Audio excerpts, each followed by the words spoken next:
Hi students, अब लेकर के आ गए नेक्स्ट न्यूमेरिकल जो बहुत ही इंपॉर्टेंट है, बहुत ज्यादा एनसीईआरटी के न्यूमेरिकल्स हैं। और एनसीईआरटी के न्यूमेरिकल्स आप कीजिएगा तो आपको 12th में और आगे फ्यूचर में बहुत काम देगा।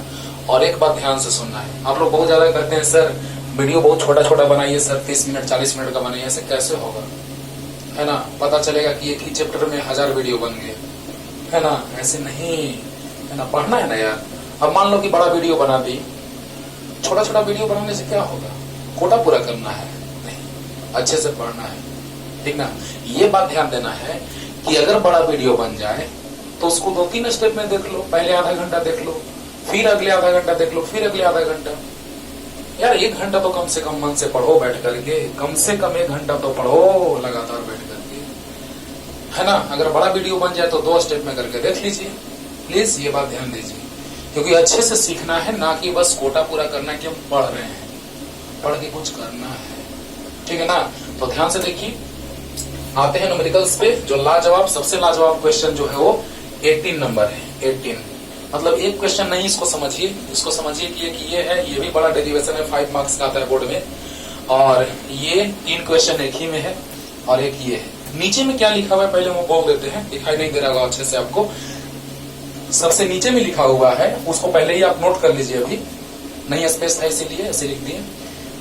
वहां से यहां तक तो दिख रहा होगा, लगभग 1 एंगस्ट्रम की दूरी पर हो तो, लगभग 1 एंगस्ट्रम की दूरी पर हो तो, पहले लिख लीजिए इसको, तब फिर एक लाइन से लिख लीजिएगा, साइड में इसको लिख लीजिए कहीं पे। लगभग 1 एंगस्ट्रम की दूरी पर हो तो निकाय की स्थितिज ऊर्जा का मान, जल्दी, निकाय की स्थितिज ऊर्जा का मान और इसकी शून्य स्थिति का चयन करें, और इसकी शून्य स्थिति का चयन करें।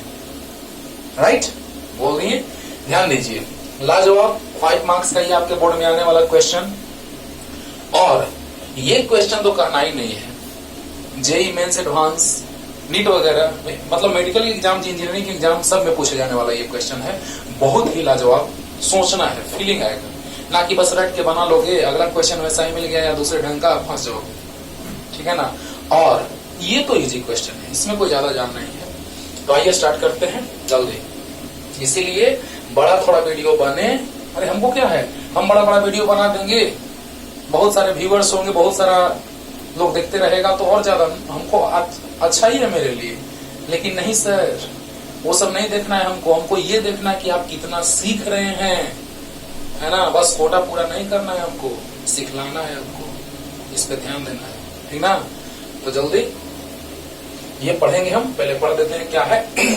रैखिक आवेश घनत्व लैम्डा वाला एक लंबा आवेशित बेलन एक खोखले समाक्षीय चालक बेलन द्वारा घिरा है।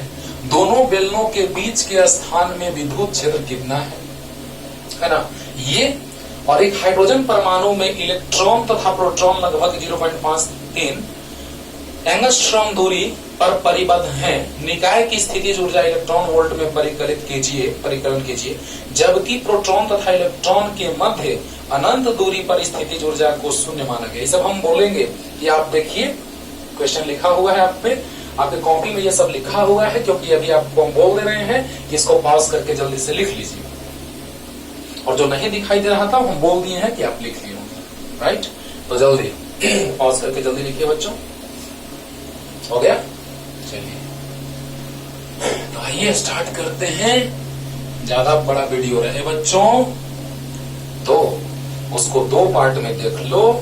हमको क्या है, इसको 2 पार्ट में ब्रेक करके और डाल देते वीडियो, है ना। लेकिन नहीं, वो सब नहीं करना है।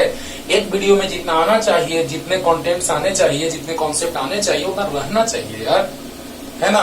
तो देखा जाए 17 नंबर क्वेश्चन, सॉल्यूशन। देखिए क्या कह रहा है, एक बहुत ही बड़ा बेलन है, इसके बारे में नहीं कहा है कि चालक है, चालक का जिक्र इसके बारे में नहीं किया है, नो टेंशन। दूसरे के बारे में कहा है कि चालक है। ये वैसा ही डेरिवेशन आने जा रहा है आज, ये वैसा ही डेरिवेशन है जिसमें हम आपको बतलाए थे कि अनंत लंबाई के एक समान रूप से आवेशित पतले छड़ के कारण उससे r दूरी पर विद्युत क्षेत्र तीव्रता का मान ज्ञात करें। वही डेरिवेशन सेम टू सेम चलेगा, बस थोड़ा सा अंतर है, थोड़ा सा, क्योंकि इसके बाहर एक और चालक बेलन है, खोखला चालक बेलन है ना। तो देखिएगा एकदम पूरा फील आएगा, लगेगा कि सर वही चीज तो आप पढ़ा रहे हैं सर, जो वहां पे डिराइव किए थे गॉस के प्रमेय का अनुप्रयोग करके। याद करो, गॉस के प्रमेय का अनुप्रयोग करके हमने अनंत लंबाई के एक समान रूप से आवेशित पतले छड़ के लिए विद्युत क्षेत्र तीव्रता का मान लाया था E बराबर λ/2 pi epsilon not into r। याद करो, इतना लाए थे कि नहीं लाए थे, और इसी में 2 से गुना भाग करते थे तो आता था 2 के λ/r। याद करो, इसी के बारे में बताए हैं पिछले लेक्चर में, समाकलन विधि से सिद्ध की, एनसीईआरटी का 30वां नंबर क्वेश्चन, शायद 30वां ही है बोला। तो इस तरह से यहाँ पे जो लाया गया था गॉस के प्रमेय का अनुप्रयोग करके, लेकिन वो था अनंत लंबाई के पतले छड़, लेकिन ये भी है अनंत लंबाई, बहुत लंबा, लेकिन इसके बाहर एक चालक खोखला बेलन भी है। तो क्या सिचुएशन बनेगा, क्योंकि ये सेकंड चैप्टर का चीज है, इसीलिए यहाँ पे संधारित्र के बारे में अगला जो टॉपिक संधारित्र चलेगा स्थिर वैद्युत चालक में स्थिर वैद्युतिकी के बाद, तो संधारित्र में हम निकालेंगे बेलनाकार संधारित्र की धारिता निकालेंगे, उसमें ये काम देगा। इसीलिए यहाँ पे क्वेश्चन दे करके थोड़ा सा स्टाइल मारा है कि आगे इसका जरूरत पड़ेगा। तो सोचिए, जितना सोचिए, है ना, और खूब पढ़िए, ध्यान से पढ़िए। देखा जाए बच्चों,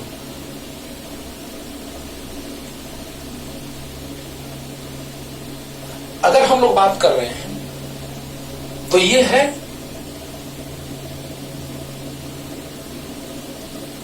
एक अनंत लंबाई का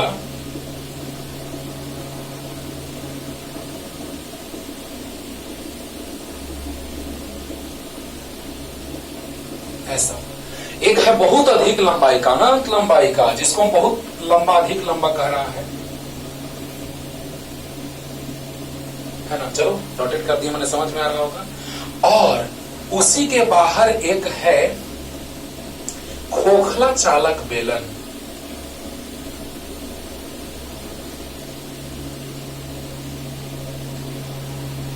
राइट।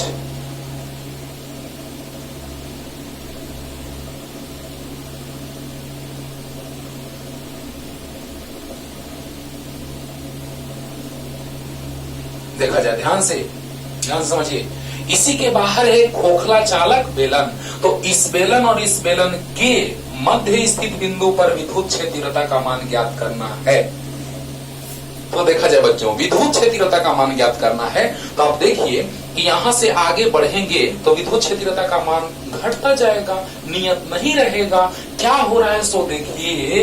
तो इसके लिए हमने क्या किया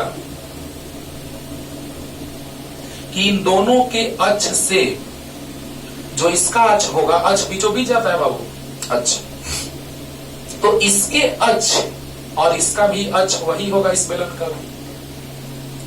तो उसके अक्ष से r दूरी पर एक बिंदु हम लोग मान लिए P, जिस पर विद्युत क्षेत्र तीव्रता निकालना है, उसको हम बिंदु को क्या मान लिए, P। उस पर जहां पर विद्युत क्षेत्र तीव्रता निकालना, वहां पे क्या बिंदु मान लिए, P। अब देखो बच्चों, तो याद है ना, जिस बिंदु पर विद्युत क्षेत्र तीव्रता का मान निकालना रहता है, इसका रैखिक आवेश घनत्व प्लस लैम्डा है, इसका, इस छड़ का, है ना, लंबा छड़ है, पतला बेलन, बेलनाकार छड़ है। तो बताइए कि r दूरी पर विद्युत क्षेत्र तीव्रता निकाल लिए, कैसे?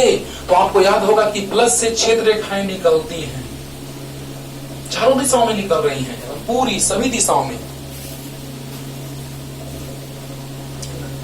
अगर हम बेलनाकार मान लिए जाएं थोड़ी देर के लिए, उसी छड़ के जैसे, तो विद्युत क्षेत्र रेखाएं बहुत सारी निकल रही हैं, बहुत सारी, ठीक है ना। तो बताइए बच्चों कि यहां पर भी P बिंदु पर विद्युत क्षेत्र तीव्रता हमने मान लिया E, तो ऐसे ऐसे दूरी पर सब जगह E होगा। तो ये है गॉसियन तल, जहां विद्युत क्षेत्र तीव्रता का मान निकालना रहता है, वहां पर हम लोग गॉसियन तल खींच लेते हैं, राइट, ओके। तो बताइए बच्चों कि यहां पर अगर हम लोग बात कर रहे हैं विद्युत क्षेत्र तीव्रता निकालने का इस बिंदु पर, तो वहां हम एक बिंदु P मान लिए, जहां पर क्षेत्रफल सदिश जो है वो dA1 सदिश मान लिए। क्योंकि 3 सतह है गॉसियन तल में। जो बेलनाकार गॉसियन तल हमने लिया है, क्योंकि छड़ के लिए हम गॉसियन तल बेलनाकार लेते थे, बिंदुवत आवेश के लिए गोलाकार लेते थे, सब कुछ कारण लिखवाया हुआ है। लेकिन यूट्यूब पे वीडियो अभी वो सब अपलोड नहीं, कोरोना के प्रभाव के करने का एक डिसीजन लेना पड़ा। वहां के बाद विद्युत विध्रुव तक, क्योंकि लास्ट में विद्युत विध्रुव पढ़ाते हैं हम, गॉस के प्रमेय अनुप्रयोग वगैरह सब पढ़ाने के बाद विद्युत विध्रुव की ये सेपरेटली अलग कॉन्सेप्ट है, इसीलिए तो वहां पर हम गॉस के प्रमेय में सब कुछ बताए हैं बच्चों। लेकिन फिर से वीडियो अपलोड किया जाएगा शुरू से, स्टार्टिंग से, आराम से एकदम देखिएगा, बहुत डिटेल में है ना। न्यूमेरिकल्स, थ्योरी समझाएंगे, मतलब एवरीथिंग, है ना। बस सिर्फ आप पढ़ते रहिए अच्छे से, बहुत अच्छे से पढ़ाया जाएगा। ध्यान से देखिए, यहां पर 3 सतह बना, बेलन में 3 सतह। देखिए ये बेलनाकार है मार्कर, है ना। इसमें वक्र सतह है जो बेलनाकार है, ये ऊपर वृत्ताकार सतह है, नीचे भी वृत्ताकार सतह है। 3 सतह हो गए। अच्छा देखो तो 3 सतह, तो एक सतह पर क्षेत्रफल सदिश, देखो ध्यान से, क्षेत्रफल सदिश हमेशा तल के लंबवत बाहर की ओर, अंदर की ओर नहीं, बाहर की ओर। तो बताओ ये वक्र सतह पर, बेलनाकार सतह पर बाहर की ओर, देखो क्षेत्रफल सदिश बाहर की ओर, DA1 सदिश। ऊपर वाला तल पर बाहर की ओर, यानी ऊपर वाला तल वृत्ताकार है तो ऊपर की ओर, और नीचे वाला तल पर बाहर की ओर, नीचे की ओर। अरे वाह। तो देखो बच्चों, विद्युत क्षेत्र तीव्रता तो आगे की ओर, मतलब सभी दिशाओं में है, लेकिन हम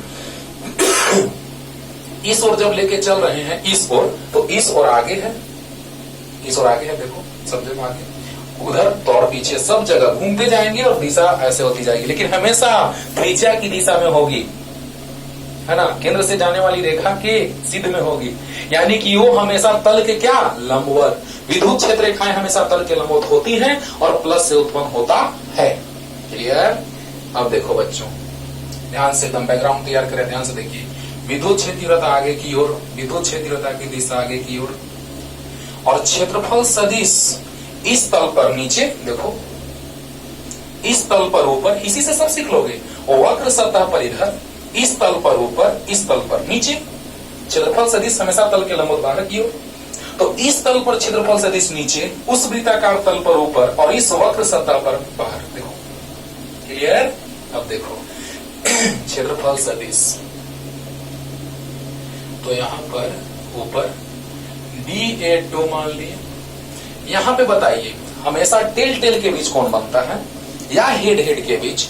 तो यहाँ टेल मिल रहा है, देखिए विद्युत क्षेत्र आगे, क्षेत्रफल सदिश ऊपर, तो बीच का कोण 90 डिग्री, दोनों का टेल है।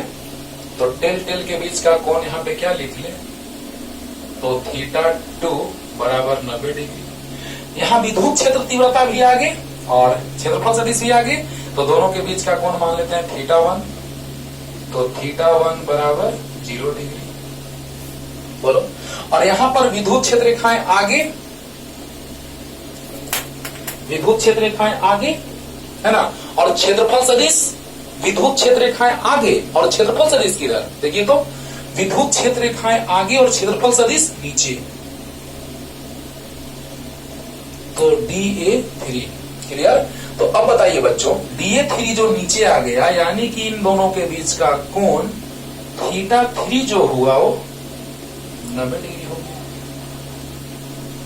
वाह सर, वाह सर। समझना, ध्यान से समझना बच्चों, कि यहां पर अगर हम लोग बात कर रहे हैं, ध्यान देना, यहां पर हम लोग बात कर रहे हैं विद्युत क्षेत्र रेखाओं का, तो विद्युत क्षेत्र रेखाएं आगे जा रही हैं, यहां भी आगे जा रही हैं, यहां भी आगे जा रही हैं, यानी इस सिद्ध में, इस दिशा में हमेशा इधर जाएगी, आगे की ओर। तो बताइए, विद्युत क्षेत्र रेखाएं आगे, क्षेत्रफल सदिश ऊपर, बीच का कोण 90 डिग्री।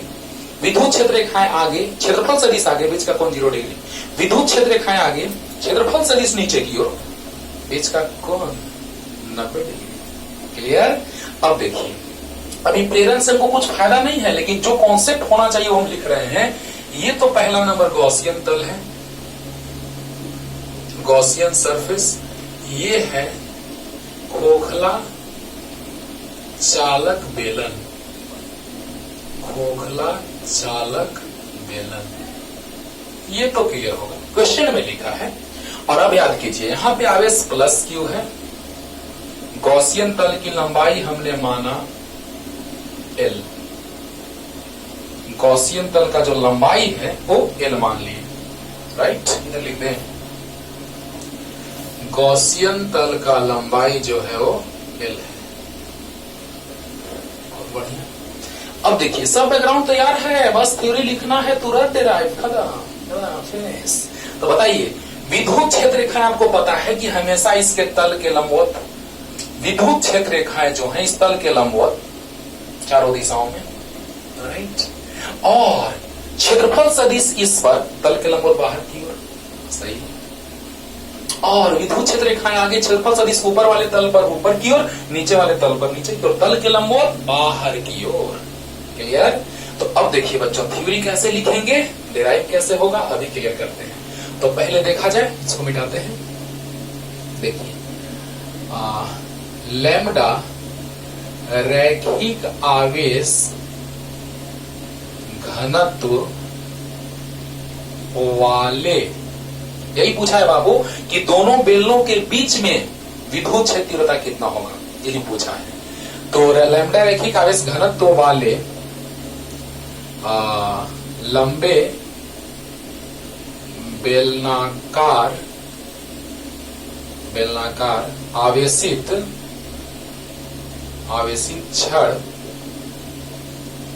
छड़ के अक्ष से, दोनों के अक्ष से भी लिख सकते हैं, दोनों बेलनों के अक्ष से भी, अक्ष से क्योंकि इसका अक्ष भी यही है, इसका भी अक्ष यही है जो इसके बीचों बीच जा रहा है, कि अक्ष से r दूरी पर स्थित बिंदु P पर विद्युत क्षेत्र तीव्रता E सदिश है। Any tension? तो लैम्डा रैखिक आवेश घनत्व, ध्यान देना, लैम्डा रैखिक आवेश घनत्व वाले लंबे बेलनाकार आवेशित छड़ यही ना है, ये वाला। तो उसके कारण जो विद्युत क्षेत्र तीव्रता होगा इसके अक्ष से r दूरी पर स्थित बिंदु P पर, वो होगा क्या, E सदिश, राइट, E सदिश। हो गया क्लियर?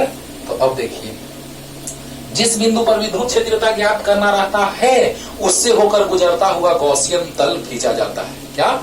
उससे होकर गुजरता हुआ गॉसियन तल खींचा जाता है। तो बिंदु P से होकर गुजरता हुआ गॉसियन तल खींचा, बिंदु P से होकर गुजरता हुआ गॉसियन तल खींचा। क्योंकि जब हमको किसी भी छड़ के कारण या गोला के कारण या अन्य आकार के किसी वस्तु के कारण अगर हमको विद्युत क्षेत्र तीव्रता का मान निकालना रहता था तो हम उसमें से एक कॉन्सेप्ट लगाते थे, गॉस के प्रमेय का अनुप्रयोग। तो गॉस के प्रमेय का अनुप्रयोग लगाते थे, वो क्या है अभी तुरंत याद है, फॉर्मूला याद है? तो बताइए, डिराइव किए थे, प्रूफ किए थे, उस फॉर्मूला को भी रखते हैं। लेकिन उससे पहले एक बात याद कीजिए, यहां पर अगर आवेश प्लस क्यू है और ये अगर खोखला चालक बेलन है बाहर, तो बताइए उस पर प्रेरण होगा, ये प्लस तो ये माइनस, आंतरिक सतह पर माइनस और बाह्य सतह पर प्लस। लेकिन उसके कारण इस गॉसियन तल से होकर के विद्युत फ्लक्स का बात नहीं आएगा। क्यों? क्योंकि वो गॉसियन तल के बाहर है, यानी जितना माइनस उतना प्लस। ऐसे भी परिणामी जीरो आता, लेकिन उससे फ्लक्स उसके कारण नहीं गुजरता है, क्योंकि हमने आपको बहुत इंपॉर्टेंट बात बताया था कि गॉसियन तल के बाहर अगर आवेश हो तो उससे गुजरने वाला फ्लक्स शून्य होता है किसी गॉसियन तल से, क्योंकि जितनी क्षेत्र रेखाएं प्रवेश करती हैं उतनी क्षेत्र रेखाएं बाहर निकलती हैं। उसे बहुत सारे कंपटीशन के क्वेश्चन भी कराए थे, IIT का। तो बताओ बच्चों कि यहां पर जो गॉसियन तल है उसके अंदर स्थित आवेश से मतलब है हमको विद्युत फ्लक्स के लिए, बोलो याद है ना? गॉसियन तल के अंदर स्थित आवेश, जब हम गॉस के प्रमेय का अनुप्रयोग करते हैं तो गॉसियन तल के अंदर स्थित आवेश और गॉसियन तल का क्षेत्रफल, याद है ना? गॉसियन तल के अंदर स्थित आवेश और गॉसियन तल का क्षेत्रफल लेके चलते हैं। जब समझ लीजिएगा ना तो 4-5 मिनट में आराम से आप एग्जाम में बना दीजिएगा। लेकिन समझ में नहीं आएगा, रट के जाओगे ना, कुछ नहीं होगा, भूल जाओगे बीच में, ये तो दिक्कत है ना? तो समझना है अच्छे से। बताइए यहाँ पे प्लस आवेश है तो आंतरिक सतह पर माइनस आवेश प्रेरित हुआ और बाह्य सतह पर प्लस आवेश प्रेरित हुआ या नहीं हुआ? हुआ। अब बताओ इसके कारण इसके अंदर से फ्लक्स नहीं गुजरेगा, यानी कि सिर्फ गॉसियन तल के अंदर स्थित आवेश के कारण उस गॉसियन तल से फ्लक्स का बात करते हैं, बाहर वाले के कारण नहीं नहीं नहीं नहीं। राइट। अब देखिए, तो पहले थ्योरी लिखिए। कुछ नहीं, मान लिए कि P बिंदु पर, इसके अक्ष से P बिंदु पर विद्युत R दूरी पर स्थित बिंदु P पर विद्युत क्षेत्रता ई सदिश है। राइट। और बिंदु P से होकर गुजरता हुआ गॉसियन तल खींचा। जल्दी ना लिख लीजिए। हो गया।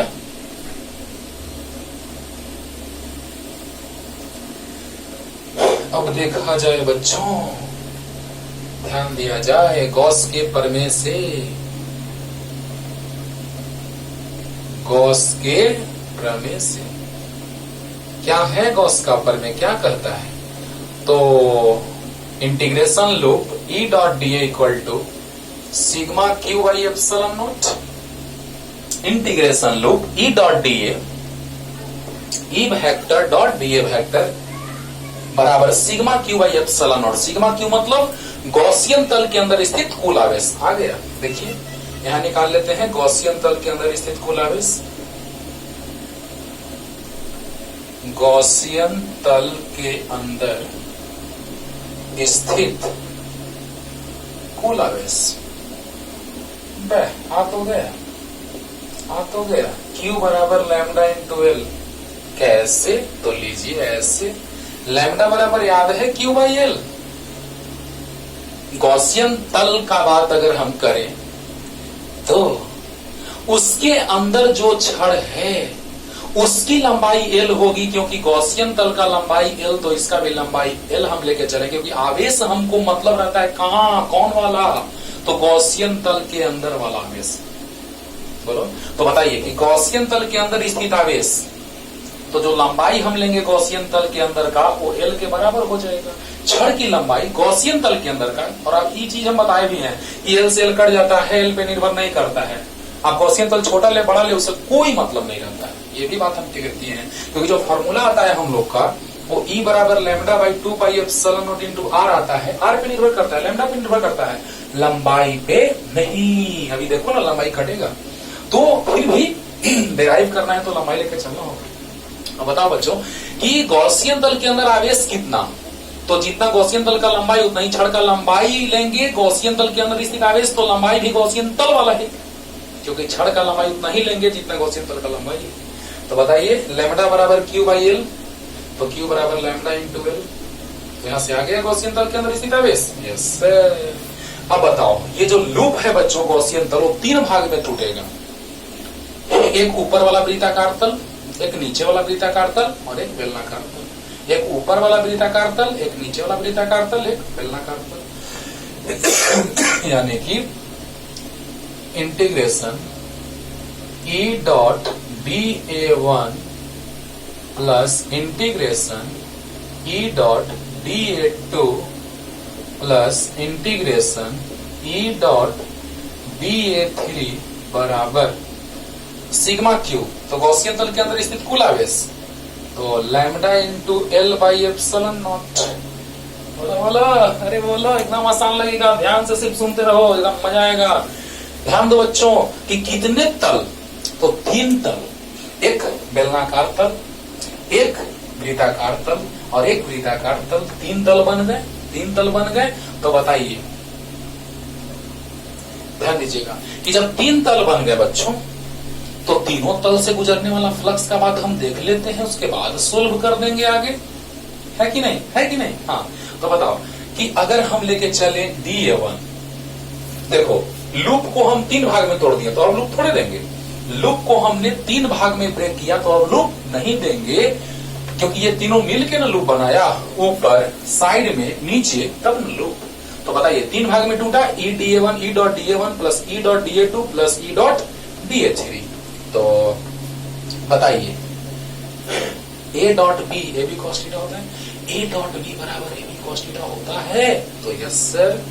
तो देखिएगा यहां से लिखते हैं E डॉट dA1, तो E dA1 cos theta 1, A dot B A B cos theta, तो E dot dA1 E dA1 cos theta. और E D A two cos theta two plus E D A three cos theta three बराबर lambda L by epsilon not. तो जल्दी से लिखिए, पहले इतना लिखिए जल्दी से, और आते हैं बढ़ते हैं, थोड़ा देर में क्लियर हो जाएगा। इसको हमने 3 भाग में बांट दिया, एक बेलनाकार 2 वृत्ताकार, एक बेलनाकार 2 वृत्ताकार। अब सोचिए जरा सा कि तीनों के लिए ई डॉट डी ए, इसके लिए ई डॉट डी ए 1, इसके लिए ई डॉट डी ए 2, इसके लिए ई डॉट डी ए 3, तो तीनों लिख दिए। इसको हमने लिखा इस रूप में, बराबर कुल आवेश गॉसियन तल के अंदर स्थित कुल आवेश लैम्डा इंटू एल, गॉसियन तल के अंदर स्थित कुल आवेश lambda into L by epsilon not, right. अब देखिए ई डॉट डी ए 1, तो ई डॉट डी ए 1 को क्या लिख सकते हैं, ए डॉट बी को क्या लिख सकते हैं, ए बी कॉस थीटा, तो E D A 1 cos theta 1 plus E D A 2 cos theta 2 plus E D A 3 cos theta 3, right, बराबर lambda L by epsilon not. तो अब देखो बच्चों कि थीटा 1 का मान, जल्दी बोलिए, थीटा 1 का मान जो है वो 0 डिग्री है, थीटा 2 90 डिग्री, थीटा 3 90 डिग्री, सब समझा चुके अभी थोड़ा देर पहले। तो 2 टर्म तो 0 होगा, जल्दी लिखो इतना। अब देखो बच्चों, अब यहां से आते हैं, तो E D A 1 cos 0 degree, theta 1 0 degree plus E D A 2 cos theta 2 90 degree plus E D A 3, एकदम वैसे ही बना रहे हैं जैसे एक समान रूप से आकर्षित एक अनंत लंबाई के पतले छड़ के कारण हम निकाले थे विद्युत क्षेत्र का आर दूरी पर, ई बराबर lambda by 2 pi epsilon not into r. तो अब देखिए थीटा 3 90 डिग्री और lambda L by epsilon naught. अब देखिए बच्चों कितना, ई डी ए 1, अच्छा यहां से यहां तक धीरे धीरे विद्युत क्षेत्रता घट रहा है, अभी तुरंत बताते हैं। देखो ई बराबर lambda by 2 pi epsilon into r, r बढ़ेगा तो विद्युत क्षेत्रता घटेगा, लेकिन किसी निश्चित बिंदु पर तो निश्चित मान होगा, किसी निश्चित बिंदु पे मान निश्चित होगा। तो बताइए निश्चित होगा यानी इसको समाकलन से बाहर, और डी ए 1 और कॉस 0 डिग्री, और बोलिए कॉस 90 0, तो 0 इंटू समथिंग 0 प्लस 0 बराबर lambda L by epsilon naught. अब तो इसको मिटा सकते हैं बाबू, बढ़िया, इसको भी मिटा सकते हैं, लिख लिया होगा। चलो देखो तो अब यहां से आ गया ई, इंप्लाइज देते रहिएगा, बार बार इंप्लाइज क्या दे। और देखिए डी ए 1 कॉस 0 1, कॉस 0 1 बराबर lambda L by epsilon naught. अब देखिए लिमिट कहां से कहां है, सो देखिए, अच्छा dx का समाकलन x, तो dA1 का A1, लेकिन लिमिट कहां से कहां ये सोचो, और बराबर lambda L by epsilon not, यहां लिख देंगे, बाकी ध्यान देना। बेलनाकार देखो तो, बेलनाकार इसको बना देते हैं समझने के लिए, बेलन बन गया, देखो बेलन बन गया ना। तो देखो बच्चों ऐसा बेलनाकार गॉसियन तल है, याद होगा कि गॉस का प्रमेय लगाते हैं तो गॉसियन तल के अंदर स्थित आवेश, बहुत बार बोले हैं, गॉसियन तल के अंदर स्थित आवेश और गॉसियन तल का क्षेत्रफल। तो बताइए गॉसियन तल का क्षेत्रफल यानी जिसकी त्रिज्या r है, तो क्षेत्रफल बेलन का क्षेत्रफल लंबाई l है और त्रिज्या r, तो परिधि 2 पाई r, क्षेत्रफल तो परिधि गुने यानी 2 पाई r h, तो 2 पाई r और h की जगह l है। तो बताइए गॉसियन तल जो बना वो इसका परिधि 2 पाई r, अरे बोलो परिधि क्या है, 2 पाई r है, तो परिधि जो था 2 पाई r और लंबाई l, तो ये क्या बन गया, आयत बना। तो आयत का क्षेत्रफल क्या होता है, लंबाई गुने चौड़ाई, तो l गुने 2 पाई r। तो बताइए बच्चों लिमिट कहां से कहां तक, तो 0 से लेके 2 पाई r l तक। बोला, अरे बोलो, बेलन को खोल देंगे तो आयत बन गया, तो बेलन जो इसको खोलेंगे ये लंबाई है और ये परिधि है, तो परिधि खोले यानी चौड़ाई बन गया, तो 2 पाई r इंटू एल हो गया, 2 पाई r l क्षेत्रफल। बोला, और अब बताइए, अरे माना कि गॉसियन तल काल्पनिक होता है, लेकिन वो कल्पना हम की है तो आयताकार कल्पना हुआ। तो बताओ बच्चों 0 से लेके कहां तक, 2 पाई r l तक, तो अब बताइए upper limit minus lower limit 2 pi R L minus 0 और lambda L by epsilon not, तो E into 2 pi R L lambda L by epsilon naught, L से एल कट गया, आ गया E बराबर lambda by 2 pi epsilon naught into R, हो गया। जिसकी दिशा तल के लंबवत है, बराबर आ गया। और इसी को ला देते हैं बाबू 2 के लैम्डा बाई आर, 2 से ऊपर नीचे गुना भाग कर दिए, गुना कर दिए ऊपर नीचे, तो गुना किए तो 2 लैम्डा हो गया और ये 1/4 पाई एप्सिलॉन, अरे बोलो बोलो ला दो भी, अरे बोलो आ गया होगा, अरे बोलो 2 से गुना भाग कर दो, तो 2 से गुना भाग करेंगे तो क्या जाएगा, ये आ जाएगा 1/4 पाई एप्सिलॉन के हो जाएगा और 2 लैम्डा बाई आर यानी 2 के लैम्डा बाई आर। ऐसा बहुत करना है, ला दे, चलो उतार लो जल्दी जल्दी, क्लियर हो गया होगा। हाँ तो देखा जाए बच्चों, इसी को हम एक और रूप में लिख देते हैं। देखिए E बराबर है lambda by 2 pi epsilon naught R, 2 से गुना भाग कर दिए तो E बराबर आ गया 2 lambda by 4 pi epsilon naught R, अरे 2 गुना 4, तो 1/4 पाई एप्सिलॉन नॉट ये हो गया 2 लैम्डा बाई आर, तो आ गया 2 के लैम्डा बाई आर, हो गया। यही तो बोल रहे थे भाई, बोलो। हाँ अब हम आते हैं बहुत ही लाजवाब क्वेश्चन की ओर, बहुत ही लाजवाब, देखा जाए मत कहो कितना इंपॉर्टेंट है। रटाफिकेशन से बनाओगे तो जल्दी बन जाएगा, लेकिन सोच के बनाओगे तो मजा आएगा, है ना, लगेगा कि हाँ क्वेश्चन में दम है। देखो आते हैं 18 नंबर क्वेश्चन पे बच्चों। 18 का सॉल्यूशन ध्यान देना, तो यहीं पे लिखा हुआ था कि हाइड्रोजन परमाणु में, चलिए थोड़ा सा फील करते हैं इसको, फीलिंग लेते हैं। यहाँ पे प्लस, नाभिक में प्लस, हाइड्रोजन परमाणु के नाभिक में प्लस और इलेक्ट्रॉन बाहर में, है ना। तो सोचिए जरा सा कि स्थिति ऊर्जा ऋणात्मक होती है, यही कारण से तो घूमता है। मॉडर्न में डिटेल में इसको पढ़ाते हैं बच्चों, बहुत डिटेल में, पूरा ब्रेक कर देते हैं फॉर्मूला को, है ना। तो देखिएगा, ध्यान से देखिएगा, यहाँ नाभिक में प्लस है, कक्षाओं में इलेक्ट्रॉन चक्कर लगा रहा है। गतिज ऊर्जा तो हमेशा प्लस में होता है, अच्छी बात है, क्यों, हाफ mv², द्रव्यमान धनात्मक, वेग का स्क्वायर धनात्मक, तो हमेशा धनात्मक, क्योंकि वृत्ताकार पथ पर घूमता है तो दिशा बदलते रहती है, वही वेग चाल के रूप में जाना जाता है ना, 11th क्लास का चीज है। अब देखिए ध्यान दीजिए, तो इसी को तुलना करेंगे, लेकिन पहले बनाने दीजिए। ए नंबर पे आते हैं, ए नंबर पे क्वेश्चन में दिया है कि एक प्रोटॉन है,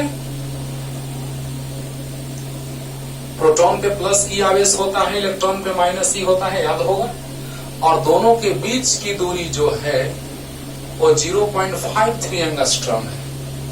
तो Q1 प्लस ई मूल आवेश 10 का पावर माइनस 19, अरे प्लस लग जाता है मूल आवेश में तो प्रोटॉन पे आवेश, और माइनस लग जाता है तो इलेक्ट्रॉन पे आवेश, और Q2 माइनस ई माइनस 1.6 गुना 10 का पावर माइनस 19 गुना,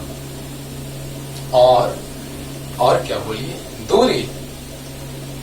दूरी कितना, आर दिया था प्रश्न में, देखना पड़ के ऐसा। बी और सी यहां है, ए नीचे था लिखा हुआ, और उसमें लिखा था एक बात, वो भी बहुत काम का चीज है, जो तुलना करने में आपको सी नंबर बनाने में बहुत ही आसान लगेगा, उसके कारण, है ना, कि अनंत पर स्थिति ऊर्जा शून्य। तो सही बात है, वो चीज तो हम बहुत पहले ही बताए हैं आपको कि जब दूरी अनंत होती है तो स्थिति ऊर्जा शून्य होती है, क्योंकि Q1 और Q2 के बीच की दूरी अनंत हो जाएगी, R बराबर, तो U बराबर U फाइनल,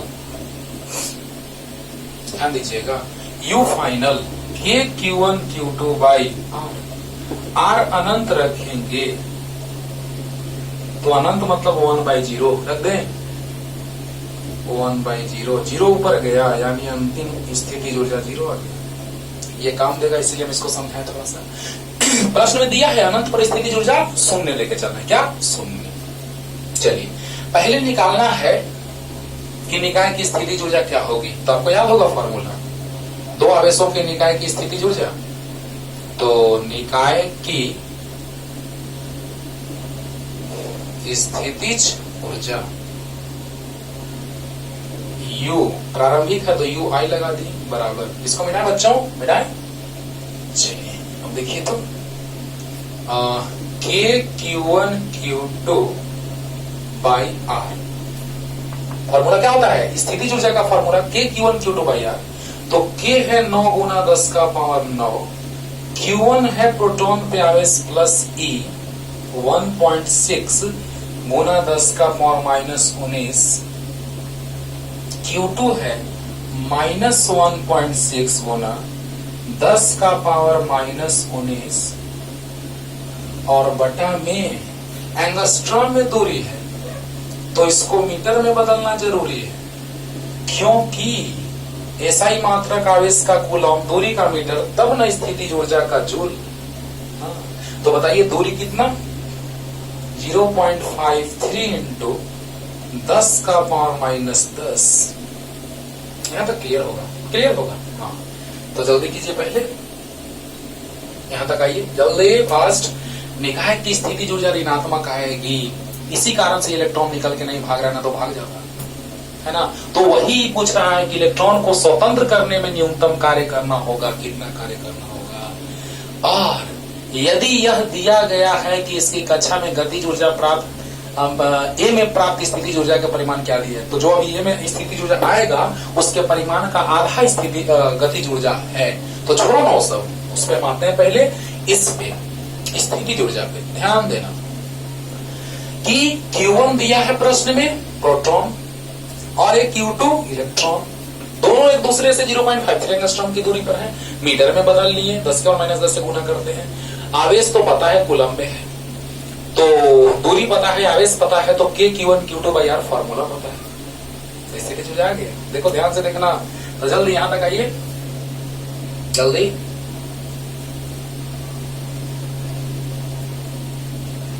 अब देखिए बच्चों K Q1 Q2 by R आया था, तो उसको ऐसे लिख सकते हैं। नीचे के बाद यहां पे देखिएगा, नीचे भी जो लिखे तो उसके बाद प्लस माइनस माइनस हो जाएगा। 9 into 1.6 into 1.6 into 9 into 10 to the power 9 था, 9 इंटू 10 टू द पावर 9 था, और ये दोनों में पावर माइनस 19 था, तो माइनस 38 में 9 तो माइनस 29, यानी 10 का पावर माइनस 29। नहीं समझा? अभी समझेगा। और 0.53 गुना 10 का पावर माइनस 10।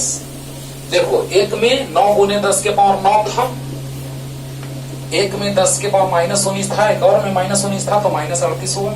आधार बराबर पावर जुटेगा 9 प्लस माइनस 38 तो माइनस 29। बोलो। और नीचे इतना था, तो इसको लिख सकते हैं माइनस 9 गुना इतना जूल में 1.6 गुना 10 के पावर 1.6 गुना 10 का पावर ये ऊपर गया तो माइनस 19 होगा, बटा में 0.53। बोलो बोलो। और अब देखो जूल को लिख सकते हैं 1 जूल। अरे 1 जूल का है सर, क्योंकि आंसर पूछा है इलेक्ट्रॉन वोल्ट में, आंसर इलेक्ट्रॉन वोल्ट में पूछा और कह रहा है कि अनंत परिस्थिति ऊर्जा शून्य है, वो भी काम देगा। अभी कंपैरिजन करेंगे तो सी नंबर उसी से समझ में आएगा, नहीं तो ये उड़ जाएगा। एकदम नहीं समझ में आएगा, गारंटी है। अगर पहला अच्छे से नहीं समझा, उसका फीलिंग नहीं आया, है ना। तो देखा जाए कि अगर हम लोग, और आज बताने जा रहे हैं, आज के बाद कभी नहीं भूलोगे इसको, हमेशा के लिए माइंड में सेट हो जाएगा बच्चों। देखो चुपचाप कि 1 इलेक्ट्रॉन वोल्ट बराबर बताए थे, इसको आप लिख लीजिएगा, ऐसे तो आपको बताए हैं कि 1.6 गुना 10 का पावर माइनस 19 जूल होता है। 1 इलेक्ट्रॉन वोल्ट बराबर 1.6 गुना 10 माइनस 19 जूल होता है। और इसको लिख सकते हैं 1 इलेक्ट्रॉन वोल्ट बटा 1.6 गुना 10 का पावर माइनस 19 बराबर 1 जूल। और इसको नीचे ला दिए तो 1 जूल आ गया। तो 1 जूल की जगह हम इतना रख सकते हैं, हाँ बोलो, -9 इंटू 1.6 इंटू 1.6 इंटू 10 का पावर -19 बटा 0.53 इंटू 1 जूल के जगह इतना, तो 1 इलेक्ट्रॉन वोल्ट बटा, देखो 1 जूल की जगह इतना, और इसको जल्दी से साइड में लिख लो, जल्दी जल्दी, सिर्फ इतना साइड में लिख लो कहीं पे, जल्दी जल्दी, हो गया। तो बताइए 1 जूल के जगह इतना 1.6 गुना 10 का पावर -19, ये कट गया, कट गया, जल्दी इसको भी लिख लिया होगा। तो जब इसको सोल्व करोगे, बड़ा आसान है सोल्व करना, इतना इंटू इतना बाई इतना, हम लोग सोल्व करते करते,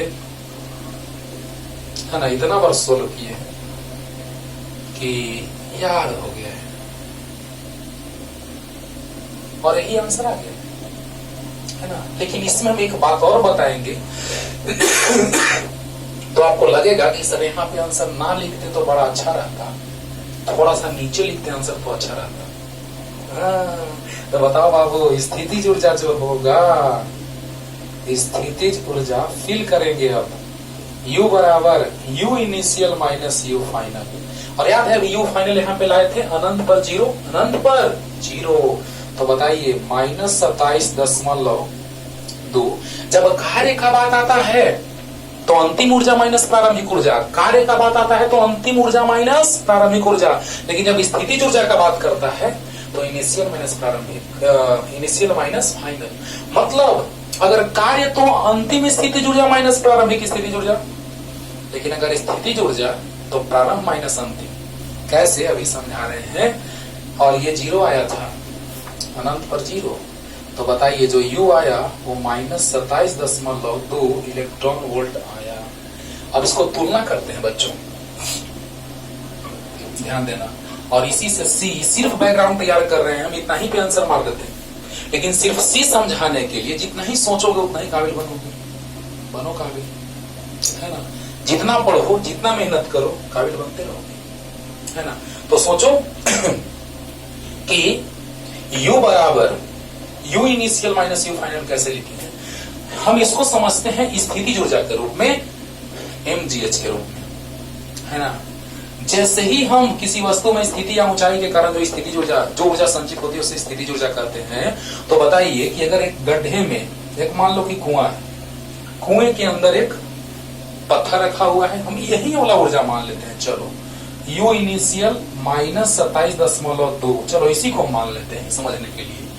और सतह, ये है धरती का सतह, इसको हम कहते हैं फ्रेम, निर्देश तल, फ्रेम है, फ्रेम ऑफ रेफरेंस, है ना। तो ये यहाँ पे जब वस्तु होगा सतह पर, धरती के सतह पर, है ना, जो कुएं का सतह है ऊपर में ढका हुआ है, चलो तो यहाँ पर स्थितिज ऊर्जा, इसका जो हम फाइनल का बात कर रहे हैं वो 0 है। इसको, ये इसको देख करके कह रहा है कि यार तुम्हारे तुलना में तो मेरा ऊर्जा माइनस में है।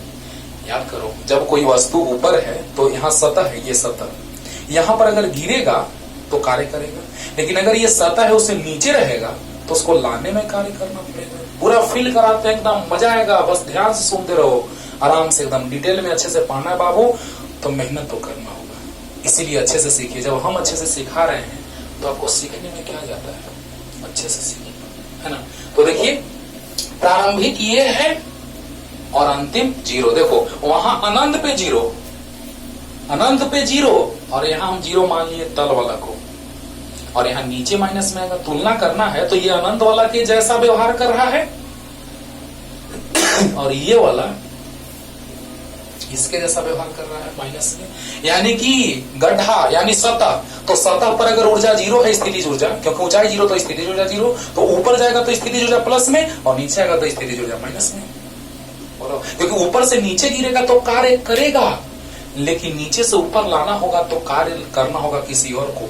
ऊपर से नीचे गिरेगा तो वो कार्य करेगा, लेकिन नीचे से ऊपर लाएंगे तो हमको काम करना पड़ेगा। वारे वाह वारे वाह, देखो ना अभी पूरा तोड़ते हैं बच्चों।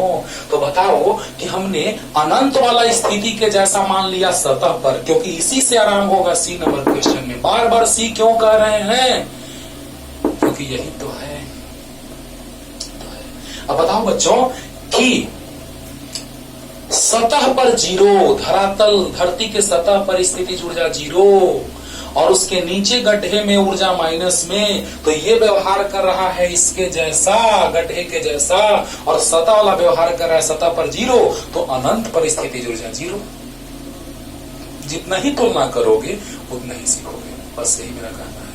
अब बच्चों बताओ कि यहां पर अगर हम ऊर्जा का बात करें तो इसके पास ऊर्जा माइनस में है, यानी प्रारंभिक माइनस अंतिम, लेकिन कार्य जो है कार्य करना पड़ेगा, तो क्या अंतिम माइनस प्रारंभिक, क्योंकि इसको लाने में कार्य प्लस में, लाने में कार्य प्लस में, यानी अंतिम माइनस प्रारंभिक तो प्लस हो जाएगा, अंतिम माइनस प्रारंभिक प्लस में हो जाएगा। सोचो सोचो।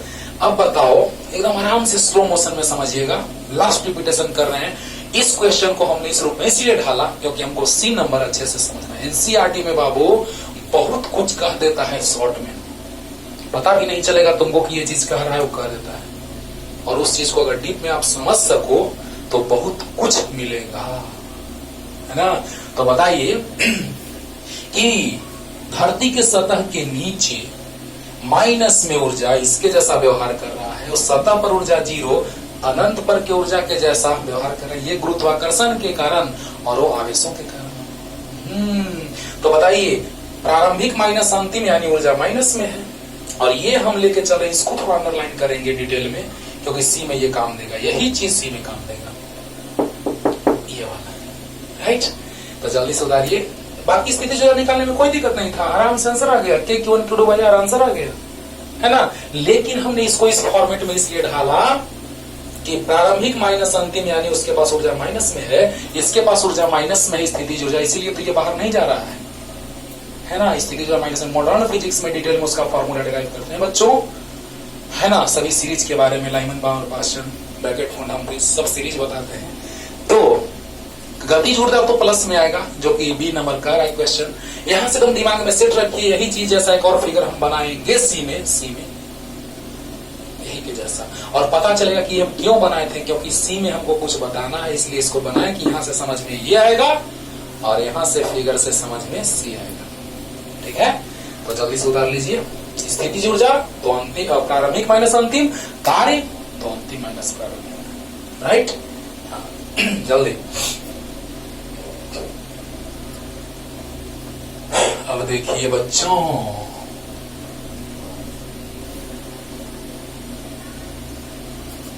ये फिगर अभी आगे समझाने में काम देगा, इसलिए इसको प्लस माइनस गति कराने से चलो। अब देखिए बी नंबर में आते हैं।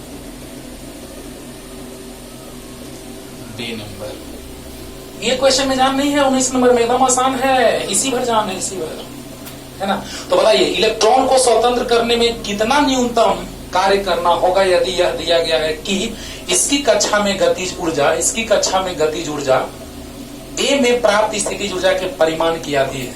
और ए में जो स्थितिज ऊर्जा मिला है वो मिला है -27.2 इलेक्ट्रॉन वोल्ट, मिला है बच्चों, मिला है, हाँ। और गतिज ऊर्जा जो है उसका आधा है उसके मान का, तो काइनेटिक एनर्जी बराबर हाफ ऑफ स्थितिज ऊर्जा, पोटेंशियल एनर्जी, तो हाफ इसका मान का 27.2 आधा, 13 दूना 26, 2 छक 12, सही बात है। गतिज ऊर्जा प्लस में ही आना चाहिए, अच्छी बात है। यहां से तो समझ में आया कि मोड क्यों लिखा, बस लिख दिया, हम लोग को नहीं पता चल रहा था कि इसकी कक्षा में गतिज ऊर्जा ए में प्राप्त स्थितिज ऊर्जा के परिमाण की आधी है, परिमाण की आधी है। क्यों, उसका कारण सुन लो। हम जानते हैं कि गतिज ऊर्जा होता है हाफ mv², द्रव्यमान और वेग, द्रव्यमान धनात्मक, वेग का स्क्वायर भी धनात्मक, तो धनात्मक है, हाँ। तो बताइए गतिज ऊर्जा आ गया, तो बताइए कुल ऊर्जा, कुल ऊर्जा को टोटल एनर्जी लिखते हैं बच्चों, स्थितिज ऊर्जा प्लस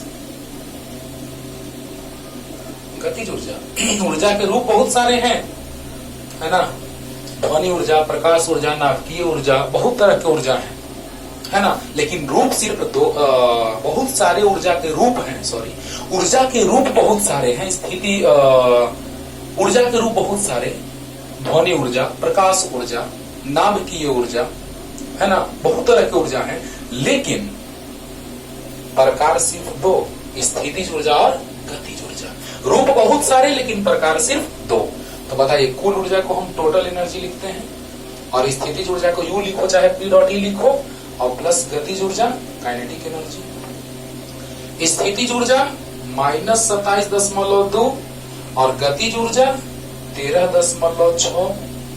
तो बताइए, इसमें से ये जाएगा तो उतना ही, देखो ना, घटेगा तो आधा बचेगा, यानी उतना ही, 13 दूना 26 और 6 दूना 12, इतना जाएगा। यानी कि कुल ऊर्जा जो आ गया वो इतना आ गया।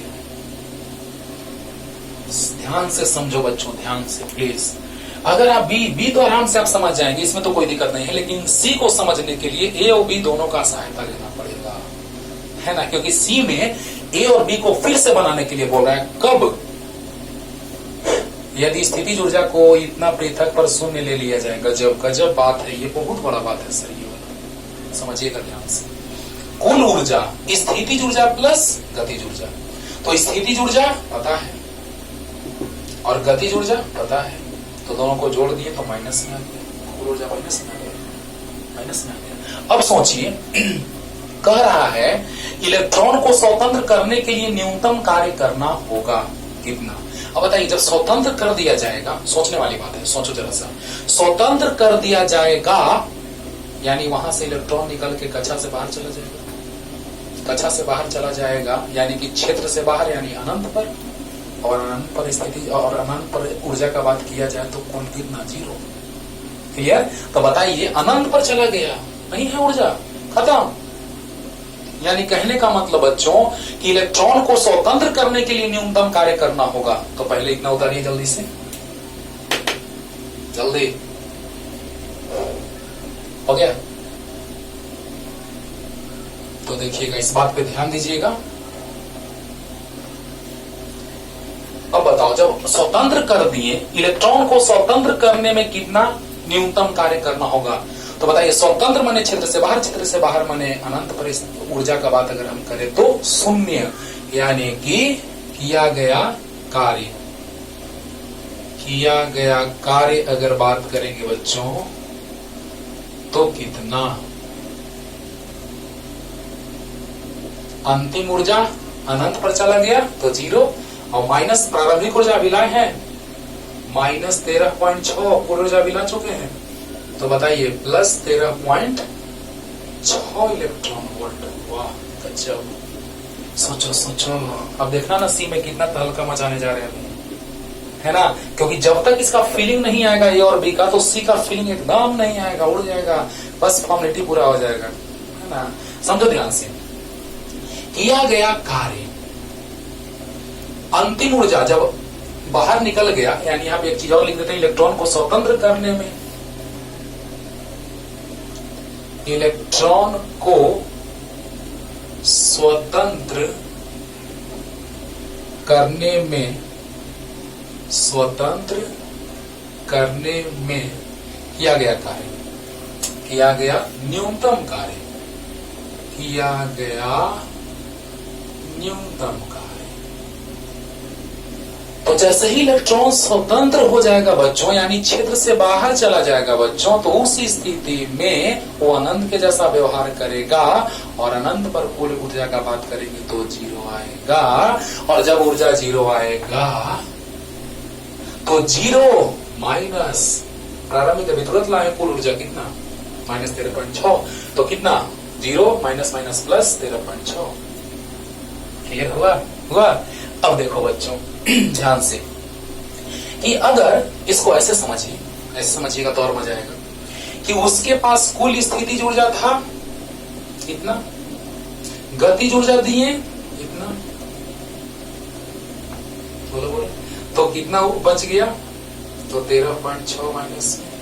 तो जितना ऊर्जा उसके पास माइनस में है उतना ही प्लस में कार्य कर दिया जाए तो न्यूनतम ऊर्जा नहीं, न्यूनतम कार्य नहीं हो गया इलेक्ट्रॉन को निकालने के लिए। ये शॉर्टकट ट्रिक है बाबू, कि स्थितिज ऊर्जा इतना, और गतिज ऊर्जा इतना, बोलो बोलो, तो स्थितिज ऊर्जा इतना, गतिज ऊर्जा इतना, तो कुल ऊर्जा इतना। तो जितना ऊर्जा माइनस में उतना ही कार्य प्लस में कर दिया जाए तो क्या वह न्यूनतम कार्य नहीं है इलेक्ट्रॉन को निकालने के लिए? हाँ, अब शॉर्ट में समझो। मान लो कि यहां पे इसके पास ऊर्जा है माइनस में इतना, और अगर हम इतना ही कार्य प्लस में कर दें तो क्या ये सतह पे नहीं आ जाएगा? बोलो बोलो, अगर ये माइनस में ऊर्जा है उतना ही कार्य प्लस में कर दें तो क्या ये सतह पे नहीं आ जाएगा? खत्म। ये हुआ ट्रिक समझने का शॉर्ट में। तो जल्दी से पहले इतना उतारिए और अब आते हैं सी में। जल्दी, इलेक्ट्रॉन को स्वतंत्र करने के लिए किया गया न्यूनतम कार्य, तो इलेक्ट्रॉन निकल गया तो अनंत पर ऊर्जा 0 और प्रारंभिक आया था -0.6, कुल ऊर्जा घटा दिए, अंतिम माइनस प्रारंभिक किया गया कार्य। कार्य में बार बार बोले हैं कि अंतिम माइनस प्रारंभिक। अब देखिए सी नंबर, यदि स्थितिज ऊर्जा को 1.06 एंगस्ट्रॉम पृथक्करण पर शून्य ले लिया जाए तो उपयुक्त ए और बी के उत्तर क्या होंगे? सोचो तो। अब 0 का स्थिति जो ले रहा है, 0 का लेवल, वो देखो क्या ले रहा है। पहले से ये जिसके पास प्रारंभिक स्थितिज ऊर्जा डैश लेके चल देते हैं, बड़ा मजा आने वाला है, ध्यान देना बच्चों। लेकिन अब जो 0 लेवल मान रहा है वो अब क्या, सो देखो, जबकि पहले से यहां था।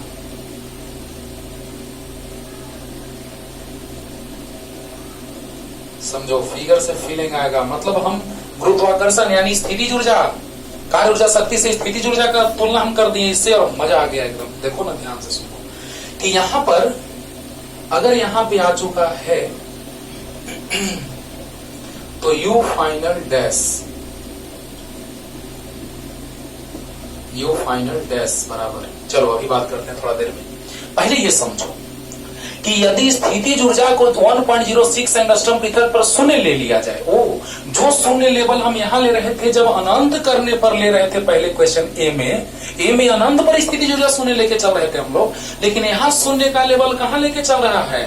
यदि स्थितिज ऊर्जा 1.06 एंगस्ट्रॉम पृथक पर शून्य ले लिया जाए। अरे गजब गजब, देखो ध्यान से देखना बच्चों, क्या कह रहा है जरा सा देखो।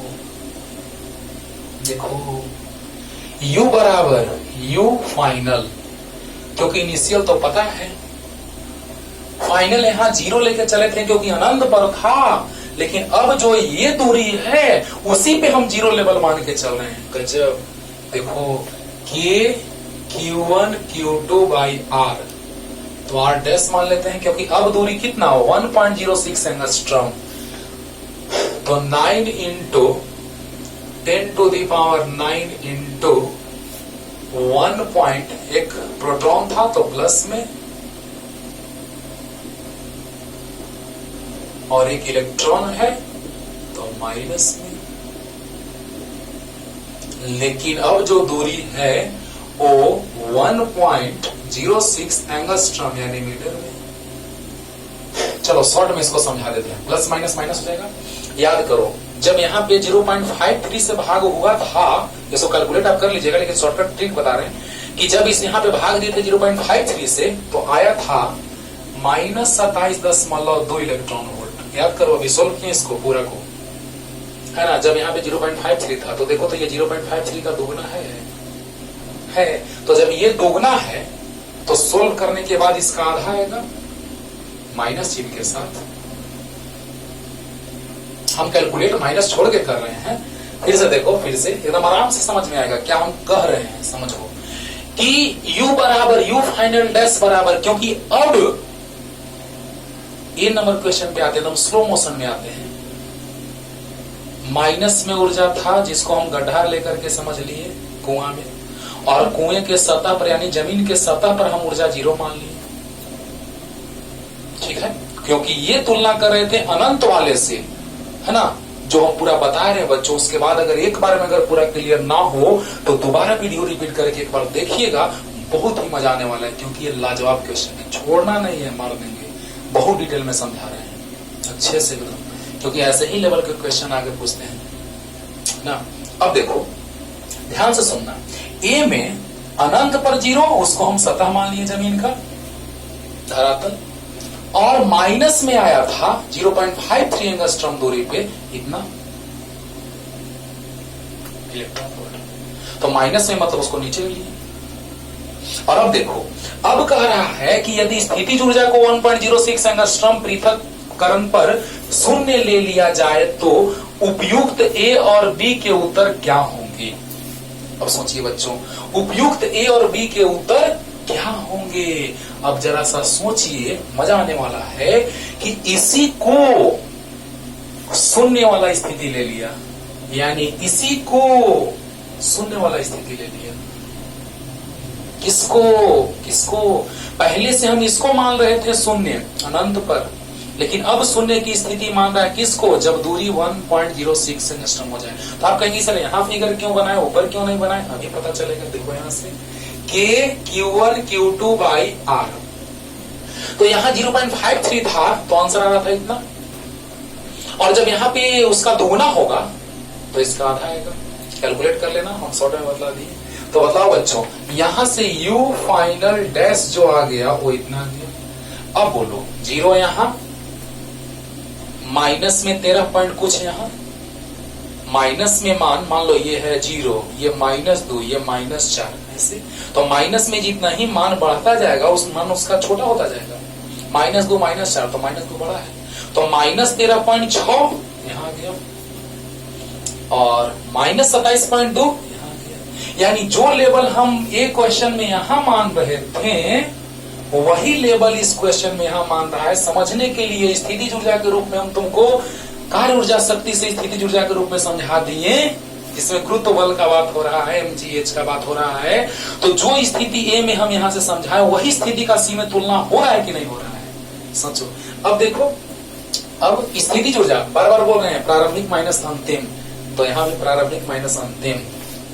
तो स्थितिज ऊर्जा कितना आ गया, U initial dash minus U final dash, तो U इनिशियल -27.2 माइनस -13.6, ये वाट लिखे हैं जो कि इतना आ गया। तो -27.2 प्लस 13.6 यानी -13.6। अरे रे रे रे रे, बॉस मजा आ गया। अब देखो तो कॉन्सेप्ट एकदम अच्छे से क्लियर कीजिए बच्चों कि क्या यहाँ पे कह रहा है। जरा सा देखिएगा कि यहाँ पर ए में तुलना कर रहे थे, ए का बात जब हम लोग कर रहे थे तो उस ए में U प्रारंभिक हो रहा था -27.2 और अनंत पर 0 लिए थे। लेकिन अगर इसका बात किया जाए तो बताओ, प्रारंभिक वही, लेकिन अब शून्य लेवल मान रहा है, 0 लेवल। किसको, तो जब दूरी हो जाए 1.06 यानी इसको, तो अब ऊर्जा कहेगा E इसके तुलना में कि हम कितना नीचे हैं, कितना ऊर्जा कम है, तो इतना कम है। यानी इसके लेवल में अगर एक आदमी के पास 0 रुपया है और उसके पास -27.2 रुपया है मान लो, तो इतना वो नीचे है उससे। लेकिन एक के पास -13.6 रुपया है और एक के पास -27.2 है, रुपया माने कि निगेटिव, माइनस में कर्ज होगा। तो अब वो अंतर जो है वो ये माइनस ये होगा, बोला। यानी कहने का मतलब कि वो कह रहा है कि हम उससे भी इतना नीचे हैं, लेकिन ये कह रहा है कि हम उससे भी इतना नीचे हैं। समझ रहा होगा। यानी स्थितिज ऊर्जा का बात करेंगे तो प्रारंभिक माइनस अंतिम, लेकिन कार्य तो अंतिम माइनस प्रारंभिक। तो बताइए बच्चों कि इसके पास ऊर्जा इसके तुलना में -13.6, लेकिन इसके पास ऊर्जा इसके तुलना में तो -27.2, यानी वो उतना नीचे ऊर्जा है गिरा हुआ, लेकिन इसका ऊर्जा गिरा हुआ है, लेकिन उसके तुलना में -13.6 इलेक्ट्रॉन वोल्ट, यानी ऊर्जा जो आ गया स्थितिज ऊर्जा। अब जो आया सोचो ऐसे सोचना है। ए में -27.2 आया था, लेकिन किसके तुलना में, तो अनंत पर 0 उसके तुलना में। लेकिन अब इसी को 0 लेवल मानने के लिए कह रहा है। सोचो, एक बार देख लोगे वीडियो फाइनल हो जाएगा, है ना। इसको अब 0 लेवल मान चुका है, तो बताइए बच्चों कि जब इसी को 0 लेवल मान चुका है तो क्या होगा? तो इसके तुलना में कितना नीचे? तो प्रारंभिक माइनस अंतिम से पता चल गया उतना नीचे। लेकिन ये इससे कितना नीचे? तो -27.2। लेकिन इससे ये कितना नीचे? तो -13.6। अरे वाह! अब देखो एक शॉर्ट में ट्रिक बताते हैं। पहले इतना तक है, क्लियर हो गया होगा। 0 वाला से कितना नीचे? -27.2। लेकिन इसी को 0 लेवल मान लेंगे तो कितना नीचे? तो -13.6। अब देखो जल्दी से,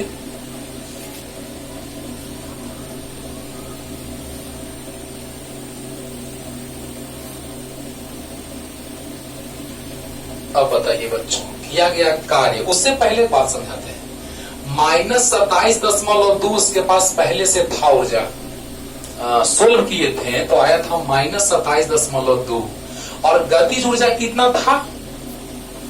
तो 13.6।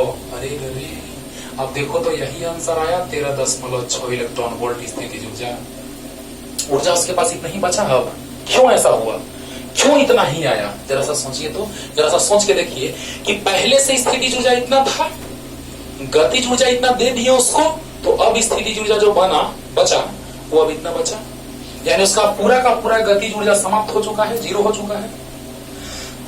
यानी पहले से उसकी स्थितिज ऊर्जा इतनी थी एक क्वेश्चन में, लेकिन अब जैसे ही हम उसको ऊर्जा दिए गतिज ऊर्जा, तो अब उसका स्थितिज ऊर्जा बच के रह गया कितना? तो -13.6। और देखो तो इसी कारण से यहाँ पे लेवल मानना पड़ा, क्योंकि इसमें अंतर जो आया इनिशियल माइनस फाइनल, तो अंतिम माइनस प्रारंभिक माइनस अंतिम, प्रारंभिक माइनस अंतिम, तो -27.2 माइनस -13.6, तो -13.6 आ गया। यानी जो गतिज ऊर्जा है अब वो पूरा का पूरा यहाँ मिल गया, तो ये इतना ऊर्जा बच गया। यानी कि अब गतिज ऊर्जा जो हो गया वो शून्य होगा अंततः इस स्थिति में। सोच के देखो। तो अब बताओ कि यहां से एक तरह से और पता चल गया कि हम सोल्व भी किए तो -13.6 आया। कैसे? -27.2 माइनस -13.6, तो -27.2 प्लस 13.6, तो -13.6। और यहां से भी वही, यानी अब गतिज ऊर्जा जो मिला इतना ऊर्जा बचा, यानी गतिज ऊर्जा इस स्थिति में शून्य। ऐसे सोचो। और अब देखो बच्चों कार्य बस खत्म, इलेक्ट्रॉन को निकाल देना है। कि यदि स्थितिज ऊर्जा को इतना पृथक कर शून्य ले लिया जाए तो उपयुक्त ए और बी के उत्तर क्या होंगे? मतलब क्या कि इलेक्ट्रॉन को स्वतंत्र करने में कितना न्यूनतम कार्य करना होगा? फिर से वही बात, जल्दी उतारो इतना। ऐसे ही रफ लिखे हैं। अब बताओ इलेक्ट्रॉन को निकालना है, मैंने निकल जाएगा तो अनंत पे चला जाएगा। तो इलेक्ट्रॉन को स्वतंत्र करने में किया गया न्यूनतम कार्य, फिर से वही बात, निकल गया तो अंतिम ऊर्जा 0, निकल गया बाहर तो कुल अंतिम ऊर्जा कितना? 0। सोचो सोचो। और ऐसे भी सोचो कि कुल अंतिम, ध्यान से सुनना, ध्यान से, जब इलेक्ट्रॉन निकल गया यानी क्षेत्र से बाहर यानी अनंत पर, और अनंत पर कुल ऊर्जा का बात करेंगे तो 0 माइनस प्रारंभिक ऊर्जा -13.6 भी जो सोल्व किए थे। तो बताओ बच्चों, जैसे ही ध्यान देना अंतिम इलेक्ट्रॉन निकल गया तो उस ऊर्जा का बात करेंगे तो अनंत पर चला गया यानी 0, और ये जो ऊर्जा भी सोल्व करके लाए हैं प्रारंभिक, तो बताइए कितना? माइनस माइनस प्लस, फिर से कार्य जो करना पड़ा उतना ही। तो इस चीज को अगर तुम समझ रहे हो तो इसमें कोई दम नहीं है, और अगर ये तुलना अगर तुम नहीं कर पा रहे हो तो ये क्वेश्चन का फीलिंग नहीं आएगा। राइट? क्लियर? तो अब आते हैं बच्चों आगे। तीसरा नंबर में तो जान ही नहीं है, 19 नंबर जो क्वेश्चन है, जल्दी।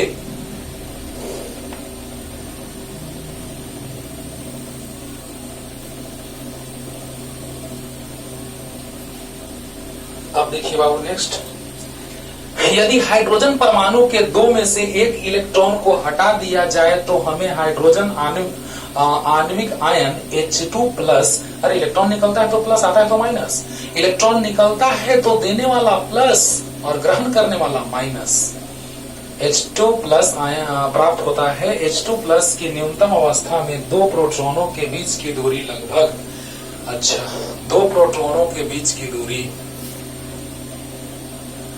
तो दो प्रोटॉन प्लस Q1 मान लेते हैं इसको, तो प्रोटॉन पर प्लस ई, और यहाँ Q2 तो प्रोटॉन पे प्लस ई, और दोनों के बीच की दूरी R1 1.5 एंगस्ट्रॉम, राइट। और इलेक्ट्रॉन प्रत्येक प्रोटॉन से लगभग 1 एंगस्ट्रॉम की दूरी पर, अच्छा 1.5 से कम ही है, यानी कुछ ऐसा रहा होगा, माइनस इलेक्ट्रॉन पर आवेश माइनस ई। लेकिन ये दूरी तो जो दिया है बच्चों R2 और R3 1 एंगस्ट्रॉम है, तो R1 जो है 1.5 एंगस्ट्रॉम है, लेकिन R2 और R3 जो है वो 1 एंगस्ट्रॉम है। 1.5 एंगस्ट्रॉम को लिख सकते हैं, मीटर में बदल दी, और इसको भी मीटर में बदल दी। बोलो अरे जल्दी बोलो, एंगस्ट्रॉम को मीटर में क्लियर होगा। और आवेश Q1 Q2 Q3 पता है, लास्ट में रख देंगे, मान आंसर आ जाएगा रे बच्चा।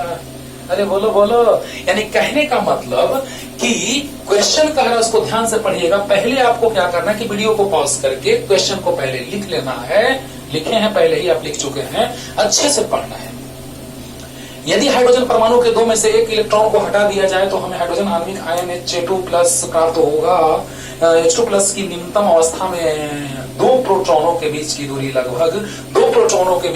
लगभग 1.5 एंगस्ट्रॉम, और इलेक्ट्रॉन प्रत्येक प्रोटॉनों से लगभग 1 एंगस्ट्रॉम की दूरी पर हो तो निकाय की स्थितिज ऊर्जा का मान और इसकी शून्य स्थिति का चयन करें। स्थितिज ऊर्जा शून्य कब होगा? जब अनंत पर होगा। ये तो तुरंत हो गया। अनंत पर स्थितिज ऊर्जा का मान शून्य होगा। अरे बताए हैं U बराबर K Q1 Q2 by R, R अनंत होगा। अनंत मतलब 1/0, 0 पर जाएगा तो U बराबर 0। स्थितिज ऊर्जा 0 कब?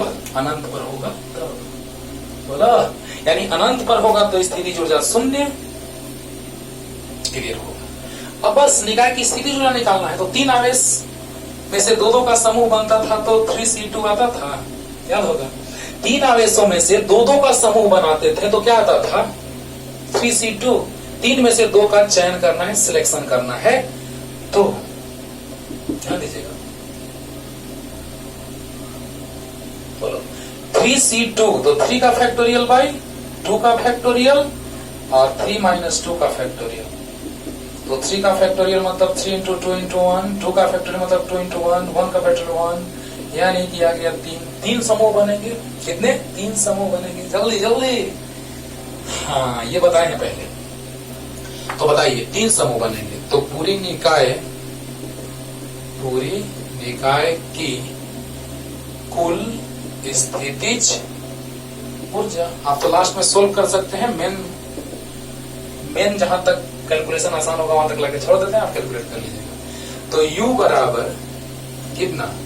K 3 समूह K Q1 Q2 by R1 plus K Q2 Q3 by R2 plus K Q3 Q1 by R3।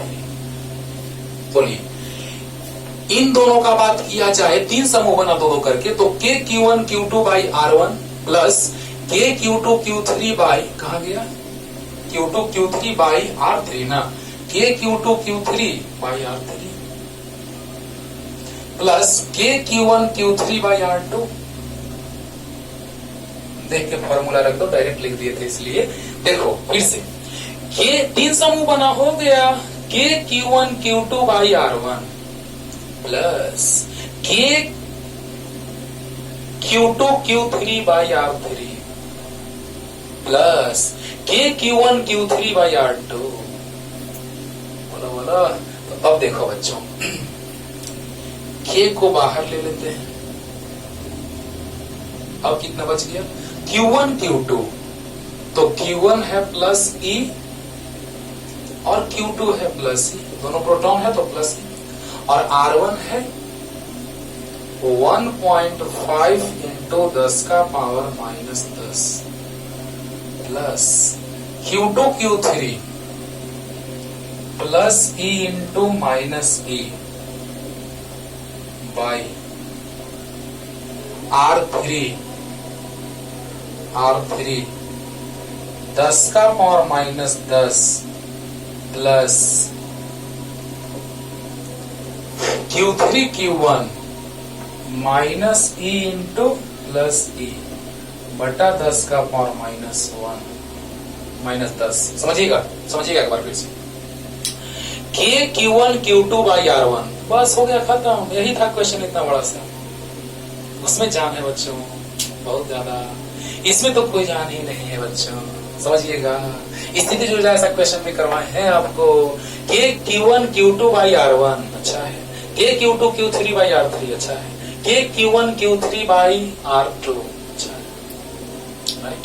अब देखिए तो K बाहर आ गया तीनों में से, Q1 Q2 plus E by R1 सही है, plus Q2 Q3 plus into minus सही है, R3 सही है, प्लस Q3 Q1 सही है, R2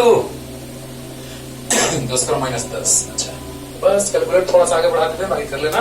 तो जल्दी उतार लो, जल्दी फास्ट।